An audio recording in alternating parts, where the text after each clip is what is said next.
Welcome, friends. How are you, sons of UCF Live? Don't be alarmed. Trace Trelko is on assignment tonight. He's got some work responsibilities, but the old crew is back. The original Sons of UCF Live back in 2020 was me and UCF Mike doing a pregame show. I think the Georgia Tech game was our first ever, Mike. So some 4 years later, we are reunited on a live show. UCF Mike is back. Welcome in, Mike. How are you? I like to think that the live shows were my idea. I think actually I did a live on my own. Well, first ever pregame show, I think it was 2019. I did one against FAMU, whoever we played that night. It wasn't live myself. though. Was that the one where you edited like your kids like were crawling in the background or something? Was that one? No, yeah. It was live. It was live, but it wasn't on YouTube. I think it was only on Twitter. And then we've grown since then. Twitter doesn't even exist anymore. That's how much we've grown since then, Mike. But it's good to have you back, buddy. We got a chock full episode tonight, too. We've got our friend Paul Catalina will be on here in about 5 minutes. We'll get to him from 365 Sports. We have Alex Garmon from the hashtag content team coming on tonight as well. We've got your questions. We've got what's in the box. We got all the good stuff, Mike. But let's start off the top here. Preseason camp still underway, still going on for UCF.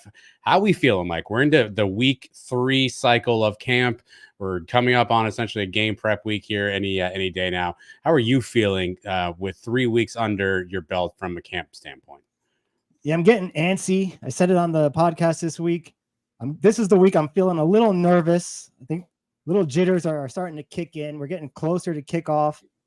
I'll probably start to feel confident again once we get closer to the games. But right now, this week, I'm going back and forth of how I feel about the team. What has you most nervous? What are you anxious about? KJ Jefferson, the quarterback. Oh, wow. Okay. Only because so much is riding on him. We're putting a lot of our hopes of the season are riding on his arm and his legs. And I really don't know that much about him. And I don't know what he's going to do this year. I don't know if he's ready to lead this team. So I hope he is, but that's got me a little concerned. When you have a quarterback that you've seen play for a couple of years and you're familiar with their style and all that stuff, you feel a little more comfortable, but I just don't know what to expect. What about defensively? Obviously, a lot of talk about the defense last year was not up to snuff.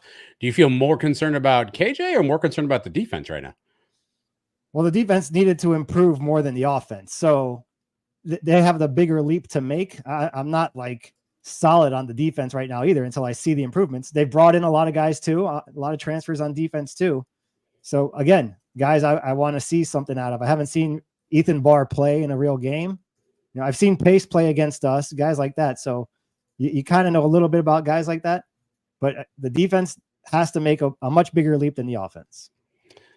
The title of this week's Around the Kingdom was, is there pressure on Gus Malzahn? Is this a pressurized season for Gus, Mike? Is Gus under pressure in your opinion this year? If you want to say pressure, he has to improve. He definitely has to get better than where he was last year.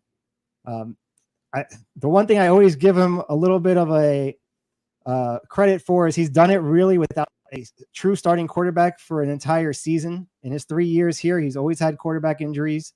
So that kind of, works against him. If he can have a healthy quarterback all year, the excuses go out the window. The team should be built the way he wants now. These are all his guys. This is year 4. There is a little bit of pressure. He's got to be better. Last year was 6-6. That's not good enough. He's got to get over that hump, 8-9 wins, contend for the conference. Let's this week we had some commentary from Tim Harris, Mike, who came back obviously to join Gus's staff. He was at the podium this week talking about kind of where he sees this Knights team and what's next for them. Let's hear from Tim Harris. That's a tough one because we just haven't played anybody else. I'll say that. Just how we respond when we face real adversity against someone else. And you won't really get that until you get to the season. But I think, we challenge our guys daily here and putting them in tough situations, and they've responded well. But at the end of the day, that's practice, and you want that to help prepare them to best handle that. But until you're really in that moment in a real situation, you really don't know how they're going to respond. So we're trying our hardest to put them in all the toughest situations possible to make them feel as comfortable as possible when those things do come. But when they do, we'll know. So I'm looking forward to seeing that. I think we're all looking forward to seeing that, Mike. How helpful do you think it is for UCF to have 2 opening games in New Hampshire and Sam Houston, which by all accounts should be games UCF hopefully will win pretty handily, right? They should have the talent advantage. How much of an advantage do you think that is getting those 2 games off the bat, so coaching staff can kind of see what what this team looks like under the lights when things get real? I think it's huge. I think it's a big advantage for us. A few years ago, we opened the season with Boise. Last year, we played them in the second week.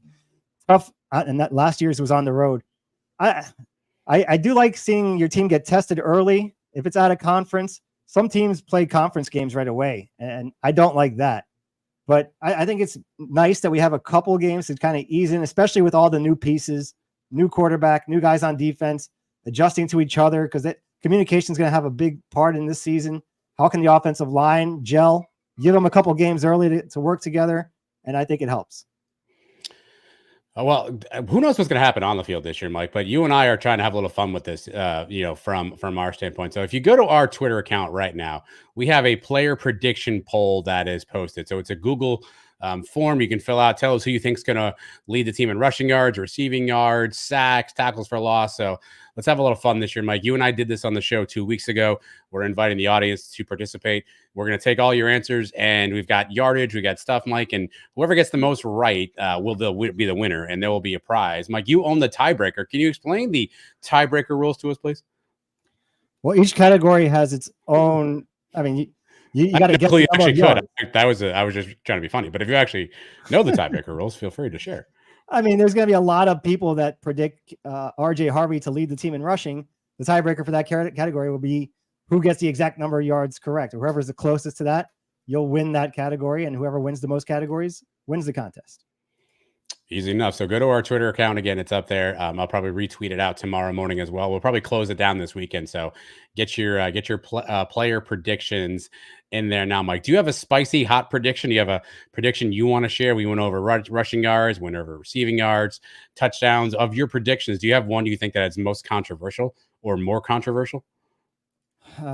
I gave one out on the show this week that I thought was a hot take. Yeah, if you haven't listened to it, go back and listen to the podcast now. Another one that I mentioned last week was who's going to lead the team in kicking field goals. And that's one I'm still questionable about. With everybody thinks it's going to be Colton Boomer. He's going to start the year as the kicker, we all think. But his troubles last year lead me to believe that we may see a second kicker in there. So that's one that I kind of went against the grain and picked Grant Reddick to lead the team in field goals. Yeah, I think my hot one is I think Xavier Townsend will lead UCF in receiving yards this year, rather. So I know Kobe Hudson's a popular name, but I think Xavier Townsend, Mike, will lead the Knights in rushing yards. All right, so we got season coming up here. Obviously, a lot of us out there are getting ready. And if you're getting ready for football season, you're getting ready for the Big 12, you're probably consuming our next guest show. He's on every day during the week, 4 p.m. Eastern time. You can catch him on 365 Sports, which is on their YouTube channel. He is our good friend, Paul Catalina, who's nice enough to pop in and join us here now on the Sons of UCF Live. Paul, first off, man, I know you've got a lot going on. You probably just got off air, so thanks so much for hopping in and joining us on the show tonight. Oh, absolutely. Happy to be here. I got home about 45 minutes ago. So yeah, no, I'm always happy to jump on with you guys, especially in Orlando, which, I'm a Floridian. So, big fan of the city. So big fan of you guys. I had a blast. I didn't get to meet you guys last year when I was there for the Baylor game, but I had not been to a UCF game since I was in high school, and that's when they were playing at the Citrus Bowl. So I had never been to the Bounce House, and my God, you want to talk about a 180 from – and Dante Culpepper was playing in the game that I went to, so that was kind of cool. But talk about a 180 from where you guys were to where you guys are now, man, that is one of the most fun places I've ever been watching a football game. Well, speaking of football, Paul, we're a couple of weeks out now from getting the 2024 season kicked off. How excited are you to finally have some real football to talk about, to finally have some real football to get on the field?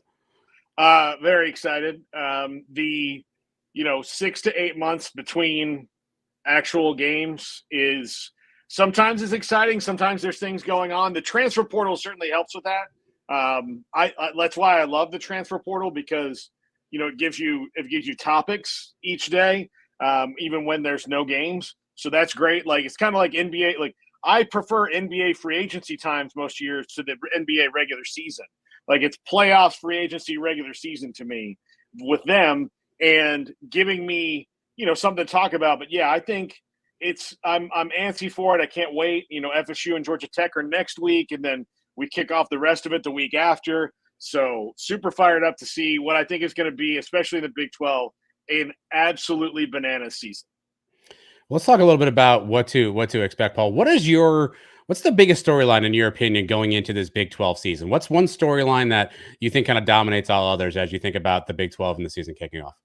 I think it's the fact that 9 teams easily, I could make an argument, could win this league. And because of the way the schedule falls, where, everybody's, who's got the strongest or weakest schedule? We have no idea. None.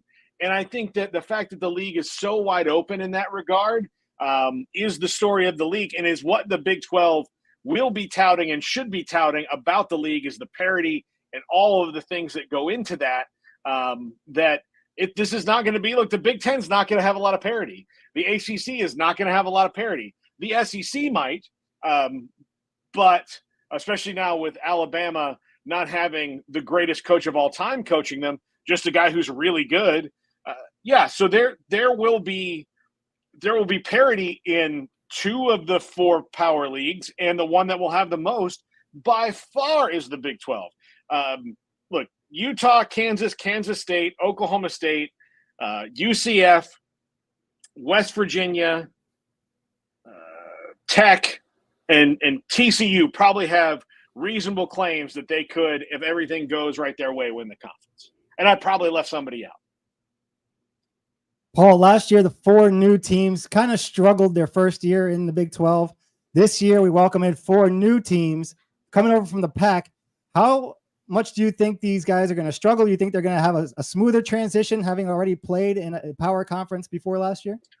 Well, they all played in a better conference of the Big 12 last year, and the Pac-12 had its best season ever in its swan song. But I say it was better last year than the Big 12 was. That's not to say that it's better over the long haul than it was. I think that's splitting hairs. But I think that Utah won't struggle. They've got Cam Rising back. They got Brant Keithy back. They have I'm trying to think of who else they've got. They've got great running backs. They've got again the quarterback back. They still have Kyle Whittingham, so they're not going to struggle. I think Colorado will struggle. I think Arizona State will struggle. I think Arizona is to be. That's the team I forgot. Arizona's to be seen. I don't think they're going to contend for the title, but I think they're probably going to have a pretty good season, and they might jump into that mix as well. But Arizona's probably not, because they've got a good quarterback and good players. And a good head coach. I really like Brent Brennan. So, I think they won't be as much because they've been in a power conference before. And, heck, Utah won that conference 2 years running before Cam Rising got hurt last year. And it might have been 3 years running. So I don't think they'll struggle as much as the other teams did. But I also don't think that the 4 teams from last year will struggle for very long once they kind of get their sea legs under them.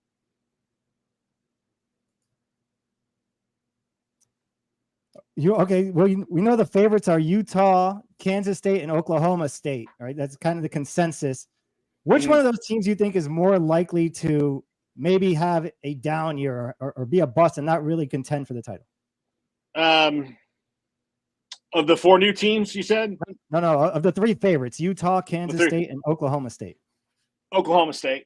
I mean, look, I think Mike Gundy is a brilliant coach and he's really good, but Utah and Kansas State both have stud quarterbacks, and Oklahoma State has Alan Bowman. And Alan Bowman is the plain Cheerios of quarterbacks. Sure, he's nutritious and tastes fine, but, it's fine.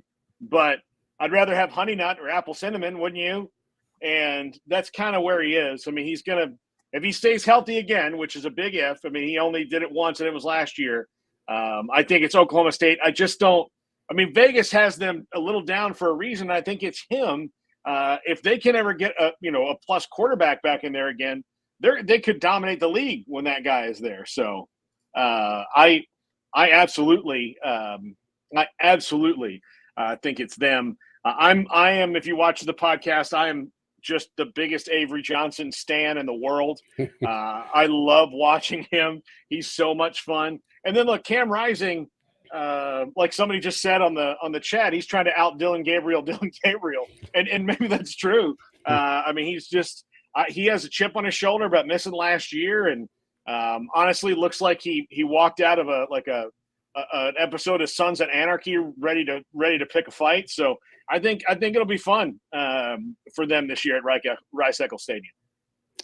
Paul, let's talk about the Knights this year. Obviously, in 6-7 last year, Gus Malzahn's been out there very, very candidly saying that was not good enough. Changes had to be made. It starts with, as he says, the Dern head coach. A lot of roster turnover, some coaching turnover. What do you make of what UCF has done in this offseason, and how do you like their chances as you go into 2024? I like the fact that, look, John Rice Plumlee his skill set fit Gus's system so well. His body type didn't, though. Because again, as you know, he's built like a baseball player. KJ Jefferson's built like a football player. He's a big dude, and the last time that Gus had a quarterback that was built like that, he was the offensive coordinator of a team that won the national title. Now, I don't think UCF's quite that good, but I love the way he's built this roster. I love the way that he's hit the ground running in the Power 4 conferences and started recruiting. I love that he's able to now pitch something in a city that would have people come to it in Orlando, that, hey, look, you can play on the big time and win a power conference and be in the college football playoff. So if they can be, more consistent, and if they're healthy on offense, I think they'll be very consistent, especially with the running game. When you talk about R.J. Harvey and Penny Boone, and the fact that they'll be able to get first downs for sure. But I think that the biggest thing I think you'll see from them is the ability to make big plays consistently. If you slow people down a little bit, you don't have to have the best defense in the world. You just have to have a pretty good one. Paul, I'm wondering your impression of KJ Jefferson. There was a national guy today who came out and basically said KJ Jefferson isn't a good quarterback and hasn't been a good quarterback, and doesn't really fit really well with Gus. What's your impression of what you've seen in KJ Jefferson, and how do you think he projects in this Gus Malzahn system? I think he projects pretty well. I think he'll project well. Look, if you watch KJ Jefferson a couple of years ago when Arkansas was rolling in Sam Pittman's early time in his tenure, he was very, very, very good. And he would make ridiculous, crazy plays. Now look, that whole team has been a wreck for the last year and a half. So I don't want to put that on him. This is what the transfer portal is about, right? It's not working out for you for whatever reason at one place. You have skill set. Gus Malzahn is a better offensive coach than he's ever had, with all due respect to Kendall Briles. And he, and Kendall's a very good offensive coordinator. I'm not saying that he's not, but he's never done the things that Gus Malzahn has done. So I think that when you look at the offensive coaching he's going to have, a quarterback guru like Gus, I think that's going to be better. I think that whatever KJ Jefferson has left in his tank, Gus Malzahn will get it all out of him. The Big 12 last year, UCF found out the hard way how many good running football teams there are and how many great running backs. I mean, Ollie Gordon, Taj Brooks, Neal at Kansas, Gideons at Kansas State, R.J. Harvey at UCF. What team in this league has the defense that is going to be able to shut down some of these teams consistent enough to win some big games? Utah has a good defense. I mean, that's why they're the favorite. The thing about the Big 12 is it's not just there's good defenses in this league. Iowa State, again, a team I left out, that they could probably also make a claim that if things go their way, they might be in the Big 12 title game. Iowa State's got a great defense. I think West Virginia's going to have a pretty salty defense this year. And I think Oklahoma State will have a good defense. I'm not sure about TCU, Andy Avalos' first year. I think Baylor's defense will be better because Dave Aranda is going to be calling it, but I'm more worried about their personnel than the scheme. And then, I think there's some defenses that'll slow you down. And I like, again, a couple of things that UCF has done on the defensive side of the ball. Are they going to be the Purple People Eaters or anything, the Doomsday defense? No, but I do think that maybe it won't be as easy to run directly up the middle without making a cut this year like it was last year for teams. There's a few new coaches in the league too. If I told you life on the line, you had to pick one coach to win you a game, you lose, you die. What coach do you have that in this league that you want to coach that game? Jeez. Of the new ones or of all of them? Of all of them, and then give me the one new one. Okay. Of all of them, Kyle Whittingham. You know, I mean, the dude's grizzled. You know, I feel like you know, he's one of those guys that, like, if it walks by you and you're putting ketchup on French fries, he's like, baby, you know, like, you know, we don't do that here. I would say Kyle Whittingham would be the one, absolutely, because he's won a lot of big games in his career. And of the new coaches in the league, win a game, life on the line, Willie Fritz. Love Willie Fritz. That's what the guy does. He wins. You know, he just wins. Now, if you told me Willie Fritz with this year's Houston team, then I'd also have to call my lawyer and update the will. But if he's coaching any team, I like Willie Fritz's ability to win. He's kind of a softer Kyle Whittingham, you know. Well, on the other side, who's the one that you're just kissing goodbye to the family and you have no faith in? Dion. Dion. And I like Dion. I think Dion's going to do a great job. I just don't want to put it all. I don't want to put all the chips to the table in that one. And I think he's going to eventually figure it out there. But right now, I think he's figured out that, you know, power conference football is a lot different. And you just have to make those adjustments. He's getting a little like rabbit ears about things. You know, so he's got to be like, he's got to remember that I'm Deion Sanders and you're not. So I think that's a huge, that's going to be a huge deal when he figures that out. Like, I'm Deion Sanders and you're not. Like, I'll figure it out. Don't worry about that. So he would be the one, because the way that they coach defense and blocking right now, yeah, sure, it's going to be fun with Shadur for a minute, but ooh, man, I'm not putting my life on the line for that. No. Paul, you've been covering this conference for a long time. Help us understand what we can expect from the Ted Roof experience. So far, we know he's not going to win any Mr. Charisma awards, but what can we get from Ted Roof, the defensive coordinator? He's so boring that it works, right? I mean, like, it's very boring. But he knows he's forgotten more than we all know.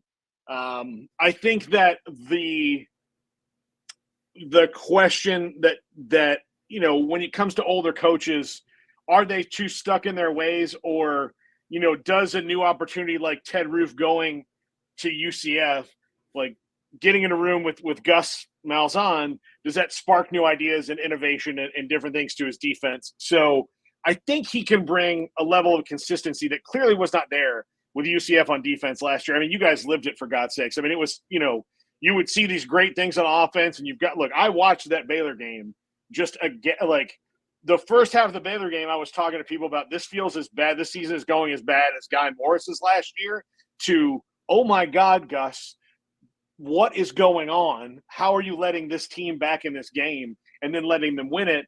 So that I think will go away. Like, they'll be able to hold leads a lot better. I don't think, again, like, this isn't Aranda at LSU's defense. This isn't John Chavis, well, also at LSU, or, you know, one of Nick Saban's defenses. But I do think that Ted Roof will make them very consistent, albeit maybe a little bit bland and boring. But if you can get off the field giving up 3 points instead of 7, or holding leads, then that's a lot better than white knuckling it through, you know, a fourth quarter where you kind of hope for a weather delay so everybody can get some Gatorade and get back out there and maybe get recharged, because that was the problem for UCF last year. Paul, UCF has 4 Big 12 road games this year. Road struggles have been real for UCF under Gus Malzahn. So TCU, Iowa State, Arizona State, and West Virginia. Of those 4 games, which one do you think will be the toughest for UCF? West Virginia. I mean, Iowa State's right there. Those 2 places are ridiculously hard to play in. West Virginia, You better hope that game's not at night. I mean, really better hope that game's not at night. That place gets really, really ripped up for the home games. They are nuts. You know, they don't burn couches anymore, but I'm sure they think about it. You know, like they're nuts there. Iowa State, more fan bases should be like Iowa State in that it does not matter what's going on there. They're out there, they're tailgating, there's camaraderie, they're in it together no matter if it's good or if it's bad. And there's so many fan bases that are not like that. TCU is a nice stadium. It never really fills up though. So, you know, like that does, but Baylor and TCU had the same problem when it comes to the home crowds. Like they're too nice. They're too nice. And then Arizona State, it's beautiful out there, but I don't think that team's going to be very good. I think they'll be better than they were a year ago. I really do like Kenny Dillingham, but I don't think they're going to have to worry about the road environment there unless the dry heat and the humidity, you know, throw them off kilter. I think they should be fine. UCF, the over/under for the season is 7.5 from what I've seen. You like that number? You like going over that? You think it's? I said it earlier. I'm banging the over. I'll take 8, no problem. I'll take 8 with this team, no problem. I'm enthusiastic about them. And what are the big marquee games on the Big 12 schedule you're looking forward to the most? I'm looking forward to Kansas, the Sunflower Showdown. I'm looking forward to Farmageddon. You'd think I'd be like a fan. Like my wife went to Kansas, so you know, maybe that's what's influenced me here. Let's see. I'm really going to have to look at the schedule is so jumbled. It's hard for me to remember. I'm really looking forward to, even though I don't know how either of these teams are going to be, although I think TCU will be better. TCU and Baylor play in Waco this year, and they're honoring the 2013 and 2014 Big 12 championship teams at that game. And that was 2013 was the year of 61-58 where Baylor came back and beat TCU. Gary Patterson had been working with the Baylor staff, and now 3 of those Baylor coaches, Carlton Buckles, Kendall Briles, and strength coach Kaz Kazadi, are working for Sonny Dykes at TCU. And everybody will be there, and we're going to have to pretend like it's not weird, but it's cool. Like, I'm happy for those teams to get to come back. So I think that I think that one's pretty intriguing to me. And anybody who plays Utah is going to be intriguing to me because I think they're going to be really tough. Who is your favorite UCF game this year? Let me ask you, like, which is the one that you guys are looking forward to the most in the Big 12? Like, the one I'm looking forward to the most is when you guys beat the Gators. So that's the one I'm looking forward to the most. But what is your guys' favorite one? I mean, for me, just because it's early in the year and there's going to be a lot of hype going into it, there's a chance, probably a decent chance we're 3-0, and it's Dion. It's Colorado coming into Orlando. Okay. And you know, we haven't gone in the tank yet. We're not 5-5 down the stretch. Like, I would say Utah is probably the biggest, but that's the end of the year. And who knows where the team stands at that point. But right now, Colorado is the first big one. That's the one I'm looking to. Yeah. What about you, Adam? Yeah, look, I think that's a big one. I think TCU is a sneaky one, right? Because I think you kick off your schedule with a road game at TCU. If you win that game, you know, you kind of, if your Gus Malzahn, you struggle on the road. So you kind of announce to the Big 12, hey, we're here and we're different than last year. So I'm going to go TCU because it's the first one, but I do think it's a good test on the road. But to Mike's point, I think Colorado has all the trappings of a game on Big Fox noon kickoff or college game day, right? Like Dion coming back to Florida, a ton of hoopla there. So I think that'll get a lot of eyeballs, but I think we shouldn't overlook that TCU game. Yeah. If you guys do go to Fort Worth, shoot me a text. I'll tell you all the places. Fort Worth's a great city. Great city. Maybe my favorite city in Texas. I love Fort Worth. It's my wife and I go up there all the time. You know, just to hang out. It's a really cool city. So UCF fans, go to Fort Worth. It's really cool. You can see an actual cattle drive in the middle of the day. So, but yeah, it's a cool place. Well, Paul, we appreciate your time. We'll get you out of here in this one. Where can people find you and the guys? A lot of folks in the chat talking about how much they love the show at 365. So where can they kind of find you guys? Where can they follow along? Yeah, I'm on Monday through Thursday, 1 to 2 o'clock on my show, The Triple Option, and then our show, 365 Sports, 3 to 6 Central, so 4 to 7 Eastern. They're on YouTube on 365 Sports. If you're a Cowboys fan, I'm launching a new Cowboys podcast that I'll tweet out here in the coming days at Paul Catalina on Twitter or X if you're a big Elon's fan, and all the attached social medias that I'll create to do with it. But yeah, that's where you can find me. Oh, and a fantasy football show that starts next week as well on our fantasy football channel. Again, I'll tweet all that stuff out once we get it done. Oh, and this is for I don't think it hit. There we go. I threw something in the camera. And, Robert, you owe that's Robert right there. You owe you owe Paul $100 to his charity, Robert. So yeah, Robert is good for it. He will pay up. Central Texas Humane Society, right there. So perfect. Yeah. All right, Paul, you're the hardest working man in showbiz. Thanks for taking some time to join us on the show tonight, and we'll be watching you all. So appreciate your time. All right, anytime, guys. It's Paul Catalina from 365 Sports, Mike. Obviously, big on the nights. He's obviously, I think he's got some. He's banging the overs. I think I saw in the chat there, Mike. So he's taking the 8 wins. Are you with Paul? You're banging the over as well. Yeah, you know me. I'm 12-0, baby. But eight wins seems realistic. Right? If there's 7, if you only win 7, that's only a game improvement from last year. I'm not happy with that at all. So I think we have to win at least 8. All right. Well, Mike wants at least 8. And you know how you can tell how you're doing is you can join everyone's favorite game, Mike. That's right. It's back. The Suns Pool Tracker on the website that was created by the same folks who brought you Oregon Trail. You can get to the Pool Tracker. If you go to Mike's Twitter, it's pinned up there. I think the password is top 5, but you've got the link to the Pool Tracker, Mike. And this is a staple of what we've done around here at the Sons of UCF. We can obviously, see who's got the most wins, and a prize will be had there, Mike. Is there any? Are you calling out that you're going to win the game now? I know you pride yourself on being a quasi expert on these things. Are you predicting victory for UCF, Mike? I've won it before. Last year was a bit of an off year for me, but I still finished strong. Where I finished in the top, I want to say top 10, something like that, close to the top. Last year we had 150, 200 people sign up at the beginning of the year, and then not everybody fills it out. But by the end of the season, there were still about 40, 50 people competing.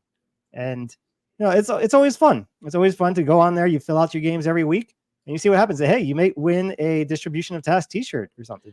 I'm sure we'll have some prizes. You just might win a distribution of task t-shirt. So stay close there, Mike. All right. Our next guest, I'm already jealous because he's in the chat and he's got better hair and a better mustache than I'll ever have.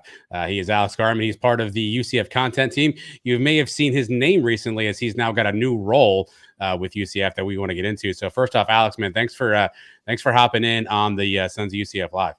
Thanks for having me. Great to meet you guys. Great to meet you as well. I'm distracted by that pretty cool helmet you have behind you there. How does one acquire a kick-ass helmet like that? Shout out Eric DeSalvo. He let me borrow it for this, so I went ahead and stuck it up there. I like it. We have props. All right, Alex. I'm going to put this question as delicately as I possibly can. We saw the announcement of your role. What the hell do you do? Like, what are you playing video games all day? Because it seems like you may be playing video games all day. I'm here for that, by the way. It seems like you might be playing video games all day. That is what everyone said the first week I was in the office. Everyone would walk by like, man, we're doing all this work and this guy's just playing video games all day. I mean, it is part of the job. I've been recording some Dynasty, simulating the season. Part of what I do is I'm going to be creating content for the upcoming season. Anything that pertains to the video game, whether that's team builder or just screenshots and clips throughout the season. I have some ideas planned out for that. Don't want to use it all up immediately, so we're going to space that out, but I'm very excited for the upcoming season.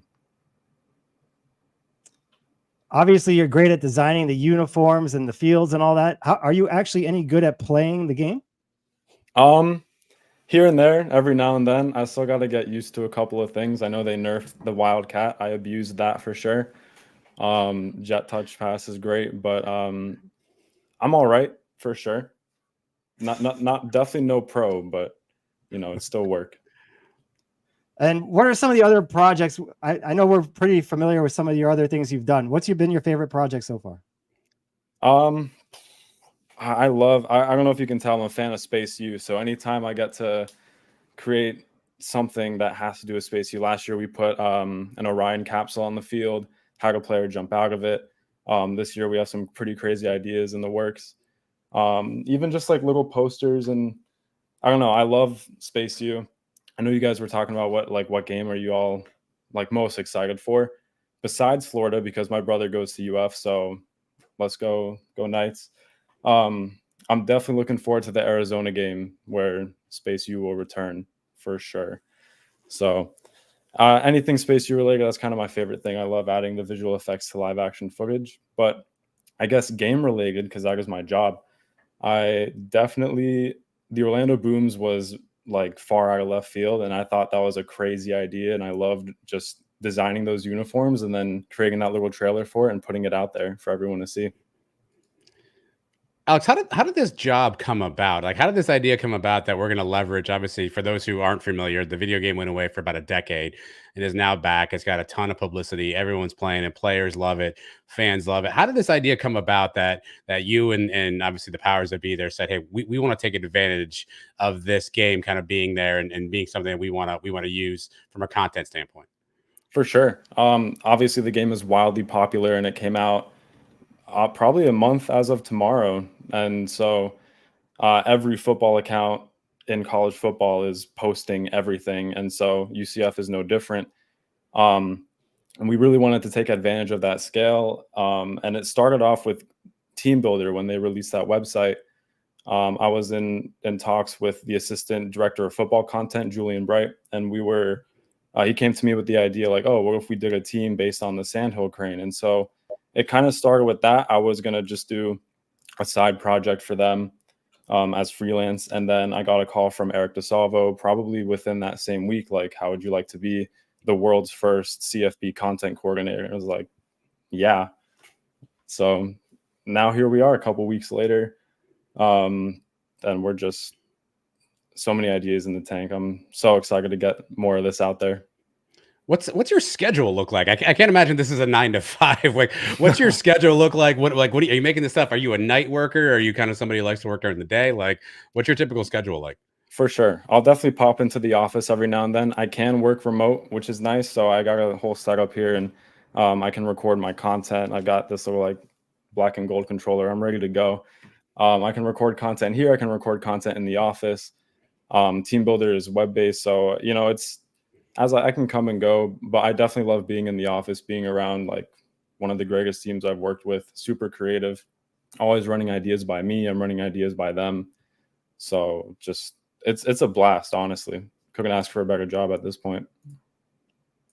One of the things you created that I was really impressed with was the RJ Harvey Legos that recreated his run against Oklahoma State. I did a top 5 video where I would make like 5-minute videos, and it took me like 2-3 hours to edit just a 5-minute video. That was a 25-second clip. But how long did it take you to put all that together to make that? That took me about a month. I remember that one because I was actually fortunate enough. I worked that game as an intern, and I would do cell phone video in the end zones. And it just so happens like I record every play and then stop recording and record the next play. So when he did that 92-yard touchdown, he ran straight to me. So I had like the best reference footage possible. And I think maybe a couple weeks after that moment, I just started building out the scene, blocking out the animation. And then overall, it took a month of work to create what was the final product. And it was a blast all the way through. Pretty great. Would you be able to recreate this interview right here, make the 3 of us into Lego figures? You can post the interview that way? Could. Yeah, that would be funny. We'll get on that one. Alex, what's the idea that you've brought to Eric DeSalvo or the content team that they're like, no, we can't do that. That's too much. That's too crazy. I got to imagine you all have a ton of ideas, but what's the idea you brought up that they were like, no, that's not possible? I don't know. That's the one thing I love about working with UCF. Nothing is really impossible, at least nothing that I've brought up. I also know, like, I don't know, just a general rule of thumb, like what can and can't be done, but nothing that I've brought up was like, we definitely cannot do that. It could be reworked in some way. I would just say keep an eye out in the near future for sure of what's coming. But I don't know. I've never been directly turned down yet, which is great for the flow of creativity just to keep pumping it out. Or that means we need crazier ideas, Alex. We'll get on that for you. What about the players? What's their reaction been to kind of you and your role? Do you got guys coming up to you like, hey, can you make a video with me? Hey, how about me doing this? Like, do you get a lot of players coming to you trying to get you to maybe do something specific for them? A little indirectly. I've been an intern for the past 3 years up until now. So I wouldn't really get that face to face with players up until recently. So hasn't happened yet. But I've definitely heard a lot about like, oh, when am I getting my Lego video or stuff like that. We did a couple like fantasy file series where KJ Jefferson threw a ball through a wall. John Walker took a tackle dummy and launched it. And so players kind of want their sort of spotlight and their fun video. So who knows what will happen. All right, your title is content coordinator. How would you feel if they hired a co-content coordinator? And would you have a bunch of tasks to distribute to these guys? Do you need your own assistant because you have so many things to do? I mean, I love working with the team. So having someone who is also under the same umbrella as me and just bouncing off ideas. I am already bouncing off ideas with our football content coordinators and all that. But having something this very specific, I feel like I was already niche. Having another co-coordinator is like taking that next branch even further. But I mean, yeah, I have a ton of stuff to record, so please, like definitely. Anything you can share with us? Any little hints of what's coming up for this upcoming season? You have something some special planned each week for each opponent or anything like that? It's more I want to give it away because it's cool, but nobody's listening. I know. We won't tell you, Alex, so you can trust us. Kind of more like, oh, we told you so, or something that I'll give you like the base idea that I had. There's a little more that I want to build on that, but there's some funnier ideas that we have. The main thing that I'm excited for everyone to see, and I'll just say we took a trip to EA not too long ago, and that's all I'll say. But I literally cannot say anything else. That is probably the biggest thing I am most excited for. That has to do with the game. All right, I know your bosses are watching, Alex. We'll take it easy on you. I saw obviously you're from Boca. Mike and I are both from Fort Lauderdale, so we're actual real South Florida guys. How did you come to UCF? How did you decide to make the trek up to Orlando? Yeah, so and even throughout like middle school and high school, I've been an art student. So I was trying to find like the best place in Florida to go for art, and UCF was like the top dog. I know they had that downtown campus. They just moved it back to the main campus recently. So I was like, the UCF is the place to go. I had some family who went to UCF. I think my first encounter with the UCF football team was like being there and watching them play was at FAU in 2019. I think after FAU burned that giant nitro. And then the next night, UCF just smoked them out. I was like, that's crazy. So, yeah, I transferred to UCF in 2021, became an intern that year, and the rest is history. Are you a football fan? Do you have a favorite team? And on the NFL side, do you have a favorite player? Are you a fan of football when you're not on the sticks? For sure. I mean, definitely not the biggest fan compared to other people in the office, for sure. But my family's always been a Miami Dolphins fan. Tyreek Hill goes crazy.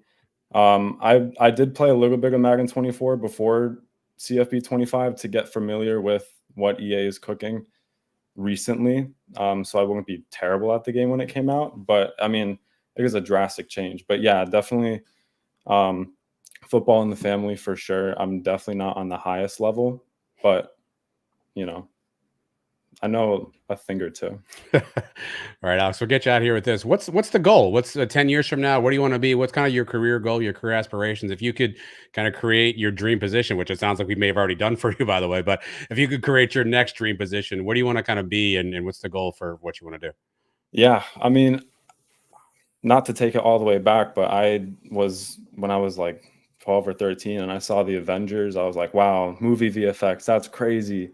And then coming into college, like sports, is a whole nother branch. So really merging the two has been kind of a new dream-ish. Like it's a totally new frontier that is definitely new to the college level. So I would love to just take that to the next level year after year.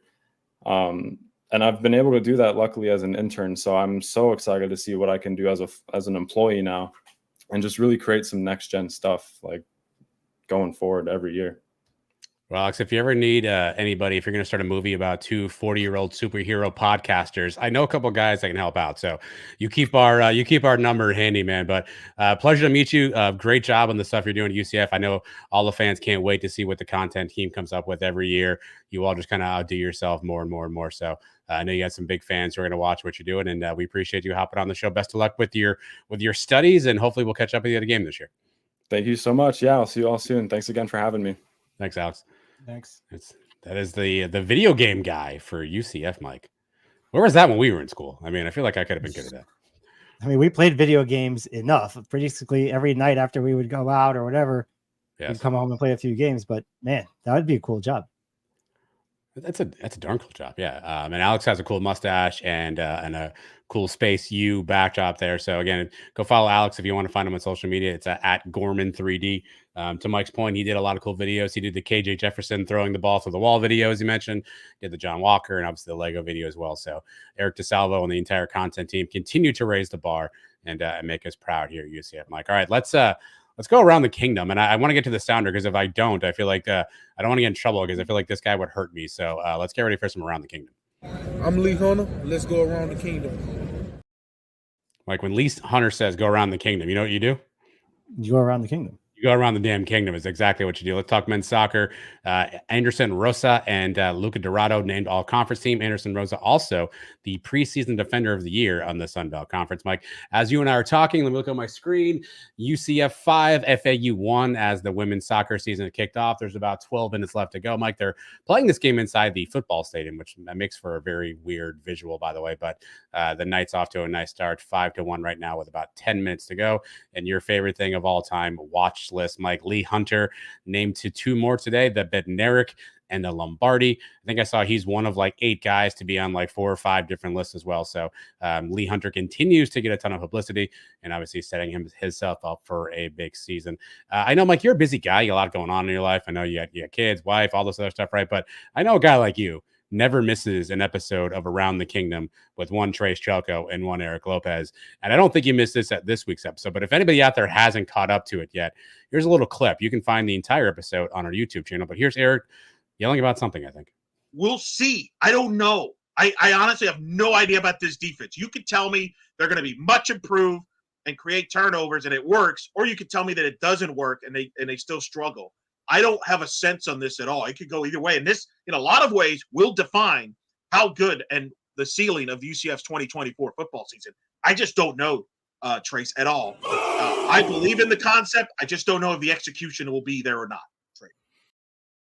Elo believes in the concept, Mike. What do you think of that? I'm impressed. Elo dressed up this week. He's got the little polo going on. Normally he's in a t-shirt or a jersey, but he looks good. Yeah, the defense is the big question.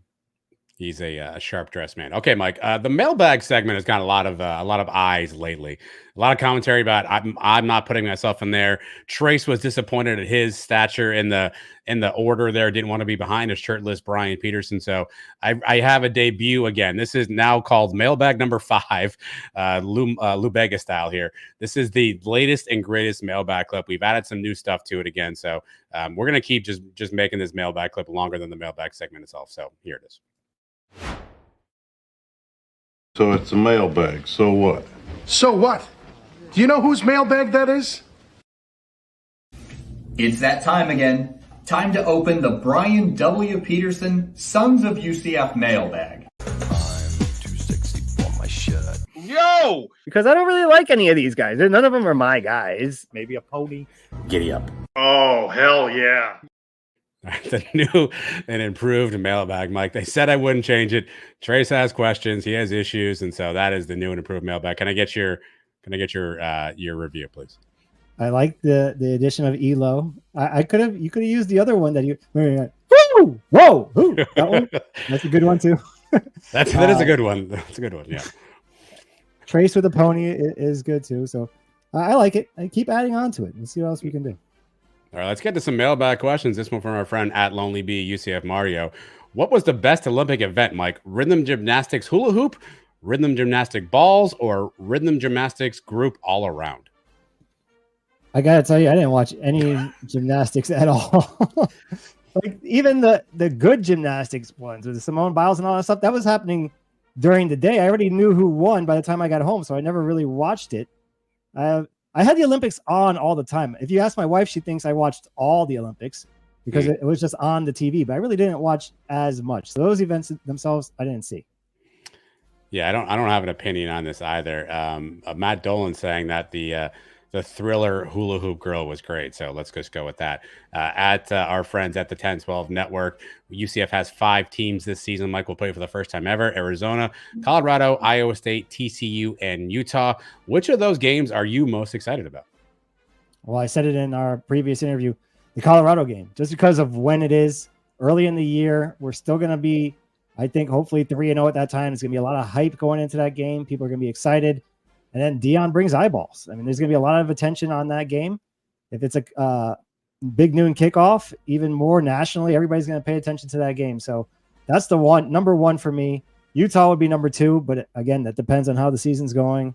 Then I'd line it up Arizona. Obviously, it's a space game. And then the 2 road games, TCU, Iowa State last. I'm not looking forward to that one at all.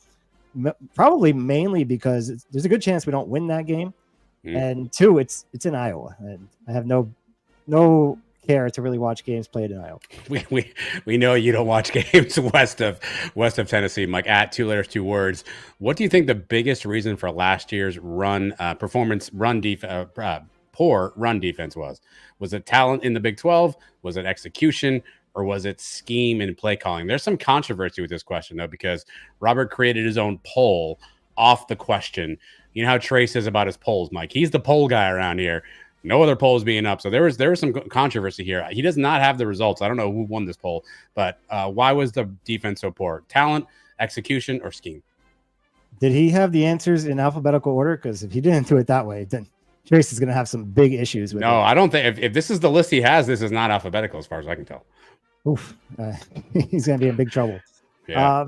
If you ask me, it's the talent, especially with the linebackers. We just didn't have the talent to make the plays that we needed to, especially against some of those bigger running backs that Taj Brooks, and that still gave me nightmares. They got the ball back in that game. Remember, we missed the extra point. We're only down 1. I think they got the ball back with like 6 minutes to go, and we never saw the ball again. They just ran it right down our throats and kneeled out the game. So that to me is the biggest thing. I don't think we had the horses on defense to make the plays last year. Giddy up. Apparently play calling 56%.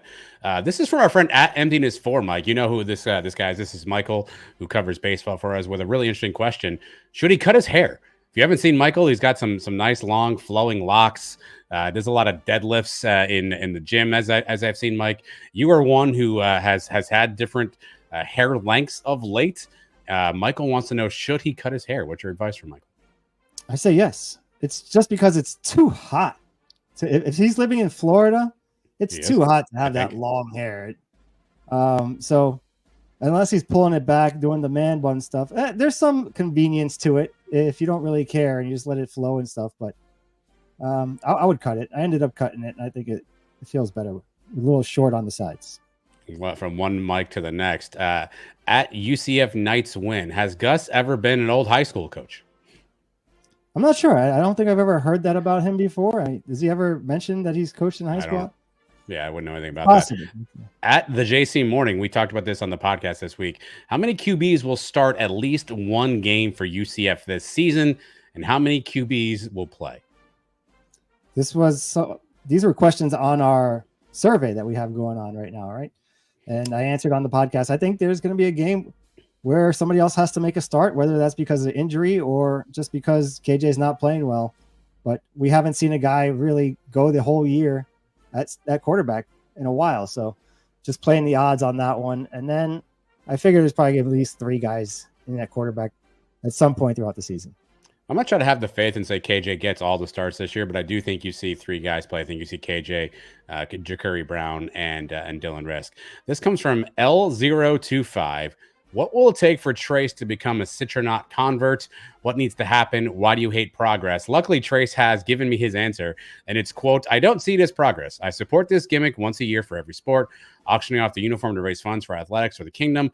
Once a night, always a night. Mike, do you align with Trace's thinking here? Is this a once a year thing, or should people start coming around to the Citronaut conversation? I'm going to give an unpopular answer here with some of this stuff. I'm a traditionalist guy. I'm a Yankee fan. Pinstripes, no bat names on the back.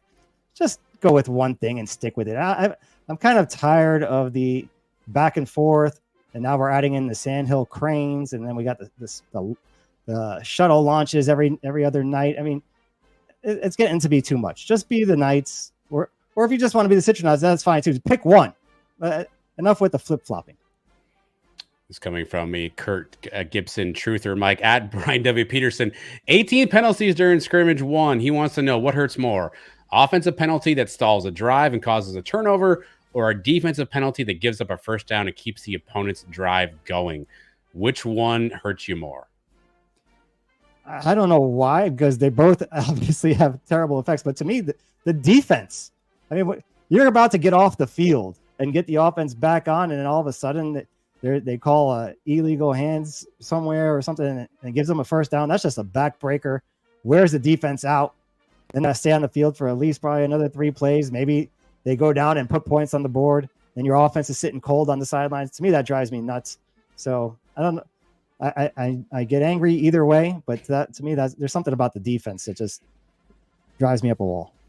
Eric, you missed the joke, buddy. We know Gus was in high school. Mike, Troy Amol, or I guess I can pronounce that a few different ways. He's a big fan of whatever it is that you're doing. Miles Flash wants to know, what is your prediction for UCF football's record? We have not announced this yet. We have a podcast coming up this week, Mike. Do you want to tease? You are notorious for UCF's going to win them all. Do you want to tease anything that you're thinking about with maybe a couple days to go before we record on UCF's record? Yeah, this is going to be our 7th, hard to believe, our 7th season doing the podcast. And I think we've done a prediction show before every year. So for the first 6 years, 12 games, I've predicted us to win every single game. And I go through the schedule. I tell you why we win each one. This week, I've been telling you, I don't know, something about this week has me nervous. I see a few games on there that it's possible we don't win. And maybe I'll say that on Monday night when we record next week. At Grillin24Q, is 2024 critical for Gus to not lose the fan base, or do you think 2024, if it's bad, will have a warm seat for Gus? Yeah, I said that earlier too. It cannot be another mediocre year. Now, he doesn't have to be perfect. He doesn't have to go 12-0. I don't even think necessarily he has to win the conference, but he has to compete for the conference. He has to still be alive those last couple of weeks going into Morgantown, coming home against Utah. Are we still mathematically alive to win the conference? If this thing's over by Halloween, then a lot of people are going to start turning on Gus. I don't care how good the recruiting is. You need to win on the field. He knows it, and he'll be the first one to tell you. You got to start seeing the results. We got to be better than last year, and not even just a little better, not 7 wins. I don't even know if 8 wins satisfies it, unless that gets you in the conference championship game. I'm looking at 9-10 win season. It's all the Dern head coach. At UCF, the Suns seem to have a better relationship with Coach Prime than the Denver media. Any tips for Orlando reporters when Colorado comes to town? Mike, do we have I mean, we did see Dion at the Big 12 Media Day. He didn't yell at any of us. I talked to Shador a little bit. Robert talked to Dion. I don't know if he likes us. I have no idea if he knows who we are. And so, I don't have any advice. I think we were complimenting him, I think, every time we started. So maybe that's the way to go, is give him a compliment, Mike. And last one, at Florida Box Breakers, what's your biggest worry, the defense meshing or the offensive line? I mean, the defense just has to make a slight improvement. Well, not even a slight. They have to improve. But the offensive line cannot take Somebody any write step that down. back. The defense has to improve. Somebody write that down for me. Thanks. Yeah. But the offensive line, the offense can't regress either. And the offensive line is going to be the biggest part of that. If they're not opening the holes for the running game, if they're not protecting KJ Jefferson, they're off the field quickly, and then that puts more stress on the defense. So the best defense could be a good offense. Keep the defense fresh. Keep them off the field. With the offensive line. All right, there we go, Mike. That is the mailbag. I don't know if you've been on the show live when we've done What's in the Box. I know you've done a couple of stuff when you popped in, Mike, but we've got What's in the Box brought to you by our good friend, the Charlie Hustle, promo code TEN1215. You can get 15% off non-sale items there, Mike. Are you prepared for a What's in the Box question here? I like a good rummage. It looks like there's much in there. I mean, there's a handful. I mean, there's some. I mean, there's some still floating around in there. And so let me grab one for you here. This is a blue one. I think this is an older one, Mike. So I don't know what we're getting here. What's in the box? Here we go. Charlie Hustle. By the way, Alumni Hall grand opening today, so you should check them out. I didn't think it would be this hard to open this thing, but look at me struggling. All right, here's the question, Mike. When making a decision, what do? Do you trust your first instinct, or do you think it through all the way? I normally would say just go with your gut. Go with the first thing that comes. Otherwise, paralysis by analysis. You think something too much. You overthink it. You end up making the wrong decision. I think that leads to more regret when you do stuff like that. You go with your gut. You go with the first thing that comes to you, and you let it ride. Is there a situation where maybe that's backfired on you? The trust in the gut there? I got to imagine there's more than one. Oh, I'm sure there's plenty. Off the top of my head, I don't know. But yeah, I'm sure there's a lot of situations where that's happened. But I don't know. You agree? You disagree? You like to ponder things? I'm a ponder guy. It depends on the decision. It depends how quick it is. Like if it's do I want to buy a new car, or do we want to move, or do I want to do like that? That requires a little more thought. But if it's like, hey, what should we do for dinner? Like typically, I try to go with the gut instinct. The first instinct is probably what you want to do. So I typically go with that. But if it's a big decision, I take my time. I like to think about it. I write the pros and cons list.